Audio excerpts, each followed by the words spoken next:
हरियाणा की शिक्षा मंत्री महिपाल ढांडा ने चैनत गांव की जल समस्या और विवाद को लेकर बड़ा बयान दिया। इस दौरान उन्होंने अभय चौटाला और इनेलो को जमकर आड़े हाथों लिया और निशाने भी साधे। उन्होंने कई बातें बोली, कई बयान दिए और सीधे कड़े शब्दों में निंदा करते हुए दिखाई दिए। सुनिए सर ये बयान। गलती रही है, बीजेपी के साथ गलती रही है आने की। क्यों? बीजेपी ने आपके साथ क्या बुरा किया? आप लोगों को सत्ता में रखा, क्या यही बुराई है? आप लोगों को काम करने का, सीखने का अवसर दिया, क्या ये बुराई है? बीजेपी ने आपको ये कहा कि आप गंदा काम करो? बीजेपी ने आपको क्या कहीं ये कहा कि आप इस गलत काम को प्रोत्साहन दो? बीजेपी ने आपको क्या कहीं डेवलपमेंट करने से रोका है?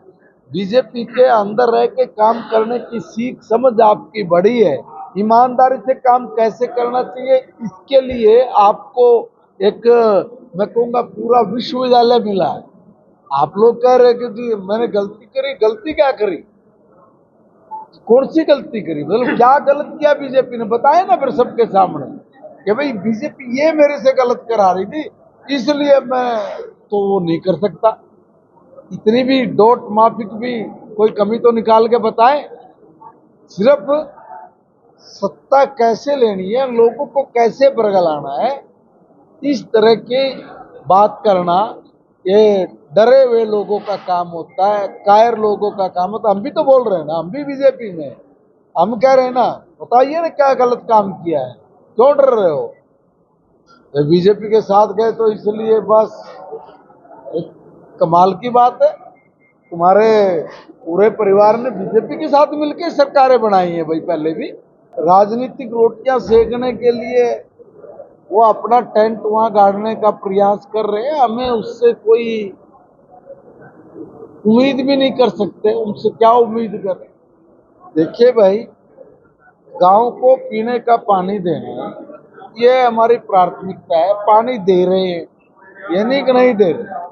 वहां व्यवस्था ठीक करनी, और व्यवस्था ठीक करने के लिए चयनित गांव के लोगों ने जो कहा उससे भी आगे बढ़ के हमने देने की बात की। मैं स्वयं भी गया, कोई ये नहीं कि भाई किसी और की बात करें। मैंने ये कहा कि देखो भाई, जहां से 80 गांव का पानी बाखड़ा से आ रहा है ना, 30 दिन वो नहर चलती है, 30 के 30 दिन दो नहर चलती है। उसी नहर में जहां से 80 के लिए पानी आना है, वहीं से उसी चैम्बर से हम आपको पाइप दबाएंगे, आपके गांव तक लेके आएंगे। एक भी कनेक्शन आपके गांव के अलावा किसी दूसरे का नहीं करेंगे। प्लस कई बार आप लोग ये शिकायत कर देते हैं कि जी लाइट की प्रॉब्लम होती है, तो 24 घंटे वाला फीडर वो हम आपका वहां जोड़ेंगे। और प्लस में मैंने उनको कहा कि भाई आपको हम 365 दिन जनरेटर देंगे, आपको जनरेटर की व्यवस्था करके देंगे। कमी कहाँ है? मगर एक इश्यू बना दिया। ये ऐसे लोग जाके जो बात कर रहे हैं कि हम देंगे वो देंगे, तो आप लोगों ने नियम कानून तोड़ के आप लोग फिर किसी मुंह से ये मत कहना कि हम लोग संविधान सम्मत चलते हैं, या जो लोग बाकी तरह के इल्जाम लगाते रहते हैं या कोई बात करते रहते हैं, तो फिर हम उनको भी स्वीकार कर लें। जो लोग नियम और जो पॉलिसियां बनी हुई हैं, तो फिर आप उसके उसके बारे में भी जब बात करते हैं तो उसको तोड़ने की जो आप बात करते हैं खाली राजनीति पाने के लिए, तो क्या ये ठीक है? और अगर आप लोगों ने ऐसी कितनी पॉलिसियां कानून तोड़ के पहले काम किए, जरा वो भी फिर लोगों को बता दें। ये जल जीवन मिशन के तहत गांव को पानी दिया जाना, हर घर में हम लोग जल जो दें वो नल से देंगे, ये सरकार का एक प्रण है और सरकार उसको दे रही है। ऐसी शहरों में अमृत योजना के तहत हम लोग शहर को भी पानी दे रहे हैं। अब अमृत योजना के तहत वहां से और 80 को पानी दिया जा रहा है, उसमें कह रहे हैं कि जिसमें टी लगाओ और इसी टी से पानी दे दो। तो भाई आप वो, हम जब पानी ऑलरेडी आपके गांव में लाइन बिछी हुई है, आया हुआ है पानी, आज भी है, और फिर आपकी बात को ध्यान में रखते हैं हमने कहा भी आपका वहीं से सेम पानी डाल के हम लोग आपको दे रहे हैं, कल ही काम शुरू कर रहे हैं, चालू है, आप ही नहीं करने दे रहे। बस ये तो जिद है, और ये जो जिद है, ये जिद भी इन जो लोगों की आप बात करते हो यही लोग कर रहे हैं कि नहीं टी से पानी। अब वहां बोले पानी कहाँ से लेंगे, बोले टी से लेंगे। ये पर पानी चाहिए गांव को, पीने का पानी चाहिए गांव को, अच्छा पानी चाहिए पीने का, वो लीजिए। अब उसमें खाली टी की जो जिद पकड़ के बात कर रहे हैं, मुझे लगता है कि ये ठीक नहीं है। आप समस्या के समाधान को देखो, भाई हमारी समस्या क्या है, पानी, हमें पानी चाहिए, कहाँ से लेना, वहीं से, कोई दिक्कत ना आए, कोई कठिनाई ना आए, तो उसके लिए सारे जो सुविधाएं हैं वो सरकार आपको करके दे रही है। फिर वो ये कह रहे हैं कि जी देखो हम टी से पानी इसलिए मांग रहे हैं कि जी कोई तगड़ा आदमी है, वो अगर उसमें चलेगा तो हमारे को भी कोई समस्या नहीं आएगी। यार इसमें तगड़े और माड़े की बात नहीं है, बात है कानून की। कानून सम्मत, संविधान सम्मत सब लोग काम करें, उसमें किसी को कहाँ दिक्कत आने वाली है, संविधान अनुरूप काम करने में, और किसी को कोई कठिनाई नहीं होती। आनंद से, मस्ती से, अच्छे से अपना काम करवाइए।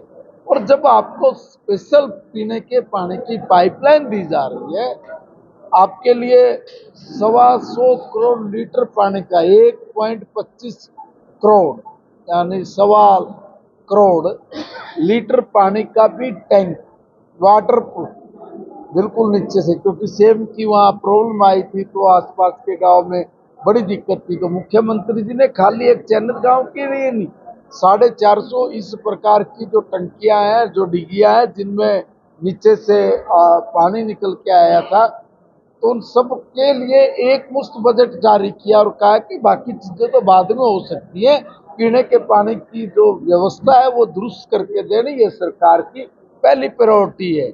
और इसलिए 450 का बजट एकदम जारी किया, और चयनित गांव का भी 7.5 करोड़ रुपए का टेंडर लग के खोल के हटा के काम शुरू करने की बात है।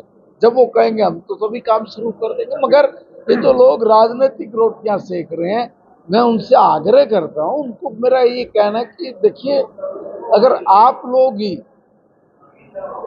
अगर पटरी से नीचे उतर के चलने की बात करोगे तो फिर लोग आपको बख्शेंगे नहीं। आप लोगों ने तो यह भी कहा था कि मेरी सरकार बनाओ, मैं सारे मीटर तार के पाड़ के न फेंक दूंगा, सारे तार पाड़ के फेंक दूंगा। अगर तुम तार ही पाड़ के फेंक देंगे या मीटर पाड़ के फेंक देंगे तो फिर आप सरकार चलाओगे कैसे, बिजली कहाँ से लेके आओगे? अगर तार ही पाड़ दोगे तो, तार पाड़ दोगे तो लोगों के घरों में करंट कहाँ से भेजोगे? तो इसलिए सीधी बात अगले तो पहले मनसा दिखा दी, बता दी, पहले ना रहेगा बांस, ना रहेगी बांसुरी, ना बजेगी बांसुरी, मैं तारी पाड़ दूंगा तो मीटर क्या करेंगे, बिजली नहीं होगी तो क्या कर लेंगे। तो इस तरह की ये जो बात करने वाले लोग हैं, इनको बोलने से पहले एक बार समझना चाहिए कि भाई हम जो बात कह रहे हैं वो उसका मैसेज क्या जाने वाला है नीचे। खाली सत्ता प्राप्त करने की लालसा होड़ ये दिखाती है, बताती है कि भाई आप कितने भूखे हैं, और जब आपको अगर अवसर मिल गया तो आप तो रिकॉर्डों पे रिकॉर्ड बना दोगे। इसलिए हरियाणा प्रदेश की जनता ऐसे लोगों को सदा दूर रखती है जो उनके विकास में रोड़ा या बाधा बनते